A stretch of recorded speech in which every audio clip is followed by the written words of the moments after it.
Hi everybody, welcome back to Actualizing Self with Chris Porto. My guest today is Jesse Jacobs.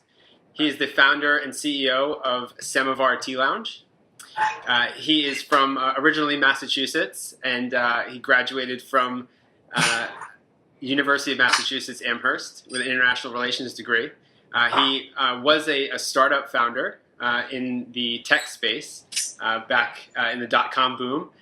But migrated over to a different path where he founded Samovar, which is an amazing tea lounge in San Francisco, which is now where he is currently based.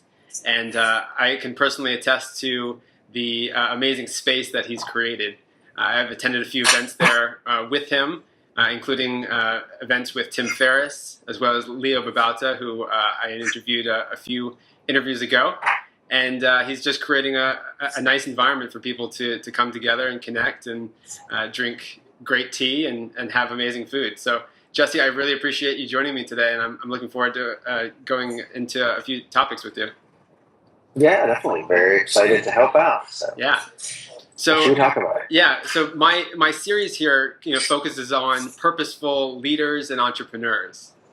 So, and I definitely identify you to be in that category. And so I'm curious to hear your thoughts on what it means to be a purposeful entrepreneur and, how you came across, what it is that you're meant to be doing that led you into Samovar Tea Lounge.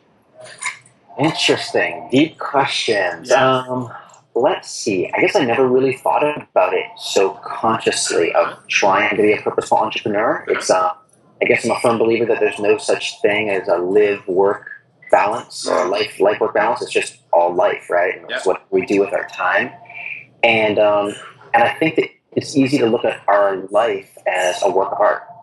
So it's an epiphany that hit me in the kind of the dot-com trenches in around 2000, where I grew progressively disillusioned with the corporate rat race. Not to sound cliche, but it just slowly lost meaning. And what became apparent was I was trading hours of my life for a paycheck, and that was just not a way to go down. Right. So it became more a search for what can I do that will make an impact on me and those people around me, and what do I, selfishly speaking, what do I need?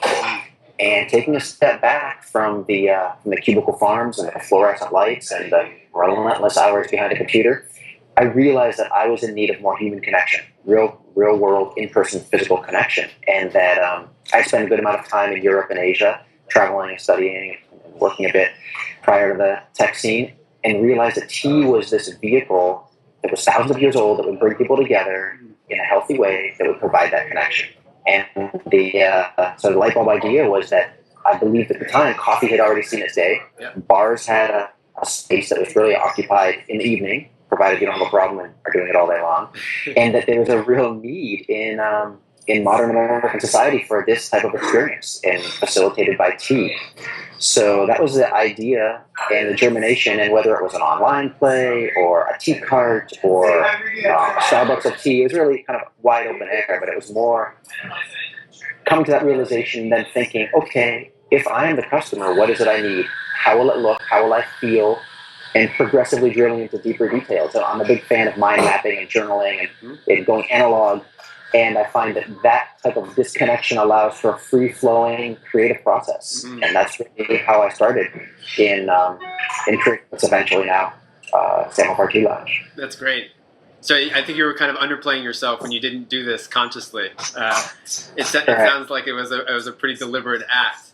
Yeah, I guess it was more like it's too painful to keep going as I was going, and I got to get out of there. So what is the way out? And the future is unknown, and the future is scary, especially because it's unknown. But it was more just a sense of searching for, all right, how do I make an impact in my life and live a life that has more meaning? It isn't just a trade for hours for dollars. Exactly. And so, I mean, here on this podcast, we're really trying to highlight that shift from these needs of wanting to make money and be successful, and then taking that one step forward and that leap into searching for meaning and purpose. And I think your case very much highlights exactly what that impetus is to really reach out into the unknown and try and find something higher.